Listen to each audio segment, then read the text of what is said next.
Ladies and gentlemen, hey, hi, how you doing? Welcome back to the channel. Thank you so much for stopping by. Now that we've seen a good chunk of what the Black Ops 7 multiplayer experience is going to be like based off of our initial reveals here via Gamescom and the Direct and everything that Call of Duty has shown so far, we've got a pretty interesting idea of what this MP gameplay is going to be like. But funny enough, one fan favorite feature was not included in this game, despite the fact that it has been rumored to be coming back for a while. And when a few creators and press flew out to Treyarch to play Black Ops 7 early, they actually directly asked the devs why this has not returned to Call of Duty, why it's not in Black Ops 7, for instance, when this game mirrors a lot of things that Black Ops 2 has to offer, which is where this system essentially peaked, according to a lot of Call of Duty players. Today, we are breaking down the developer's response to why Call of Duty has not brought back the Pick 10 system. This created class system, like I said, is oftentimes considered as a fan favorite for how it was approached. What it allowed you to do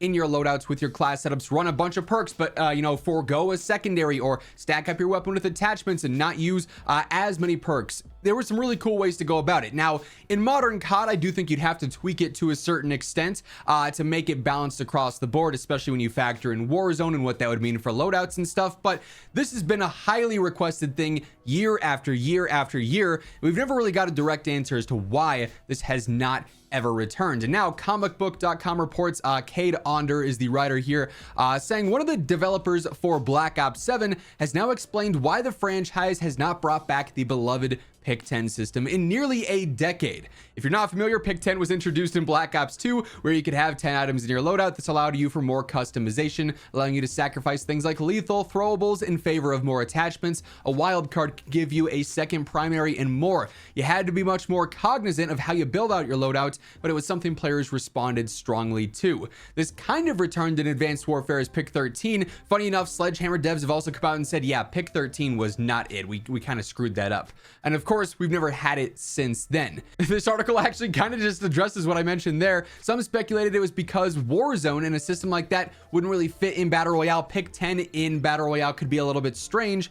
Others thought it could be because of weapon blueprints, which players are paying real money for. However, the answer is actually none of the above, according to Treyarch. Call of Duty Black Ops 7 developer explains why they left Pick 10 behind. During my preview of Black Ops 7, I got to participate in a roundtable interview with some of the developers of the game.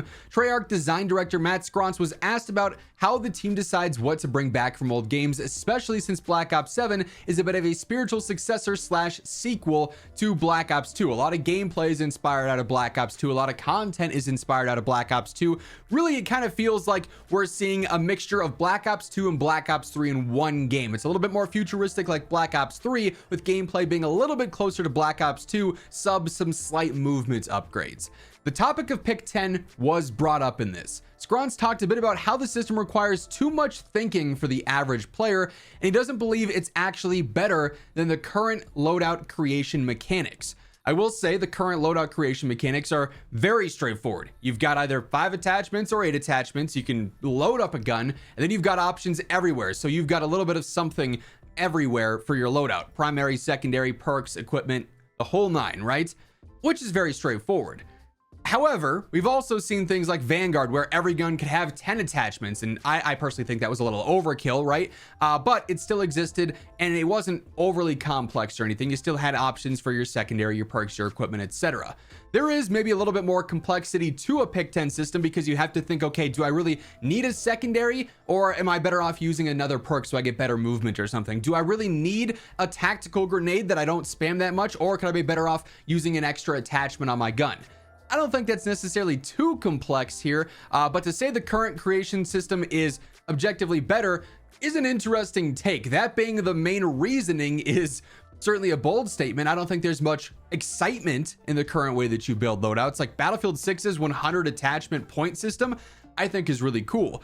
Having something like that where certain barrels are weighted more than others, or a suppressor is weighted more than a compensator, I think could be a really interesting way to go through loadouts. Again, it makes you think, but it gets you invested in the gun that you're using. It's not just, oh, I know I'm getting 5 guaranteed attachments, copy and paste, I'm good to go. So here's the actual quote Pick 10 is a debate that we have every single game, and some people on my team just want us to do it so bad. We talk about it all the time. We haven't went back to it yet because I'm not convinced it's better. It's an interesting reason to give. I think there's an argument to be made that there's trade-offs, but at the same time, now I have to put a little bit more thought into my loadout creation. I have to do a little bit of math, and I'm thinking about all the players who play our game and how it is right now, where I just go in and I click, I fill up spots. It's a very easy thing to do. Now, that's not to say we'll never revisit a concept of pick 10, but I think where we're at right now, we're doing what makes perfect sense for Black Ops 7. So basically saying there's too much thinking involved with a pick 10 system, and that's why it's yet to return in gameplay. They want loadouts to be as basic as possible when it comes to creating, where you can just go through and it's set up right away. I will say though, it's interesting that they don't want to do a system like this when they're also introducing things like player builds, which they announced, where you can go through and when you create a loadout, say you put on a muzzle, a barrel, an optic, an extended mag, and a rear grip. When you do that certain combination, it's going to give you a create a class code or a loadout code that you can then share. And so like when I do my loadout videos in the year and I say this is the best assault rifle loadout, I can give you guys the setup. It'll give you a code. It'll say XYZ1, and you go into your loadouts, you put in code XYZ1, and it copies my build exactly. If a pick 10 system is too complicated, well, then you could have the assistance of, hey, here's a loadout code. You know, my friend is better than me at the game. He says the code for this best SMG is this. I'll put the code in and I have the same setup he's using, and the pick 10 system works like that. Like it's a whole created class code instead of just your weapons, right? I feel like that'd be a way to minimize maybe some of the complexity or lower the entry barrier if it's too complicated for some players. They could look up on YouTube the best setup and you have the code for it. You input that, you're good to go. It's not this math game that you have to go through and someone else can help you out there. So I feel like that maybe doesn't fully utilize the effectiveness of created class code and loadout codes that we're seeing this year.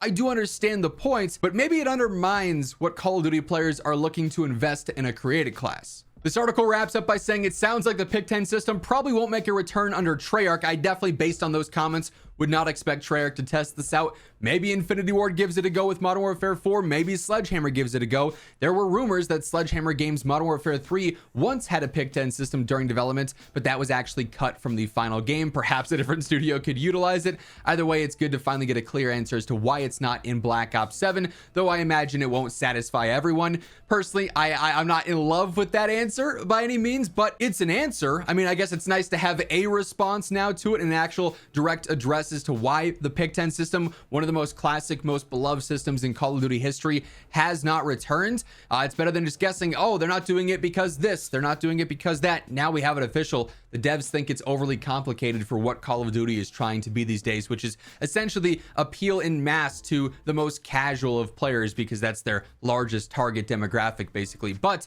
Call of Duty has addressed why it's not there now. That is going to wrap things up for this video. If you guys enjoyed it, a like rating is always seriously appreciated. It truly does help the channel grow, and share the video around to new viewers. And if you happen to be one of those new viewers, feel free to hit that subscribe button on your way out to always guarantee you're up to date with everything going on in COD. But once again, thank you so much for tuning in, and until next time, take it easy, have an awesome rest of your day, and I'll catch you later.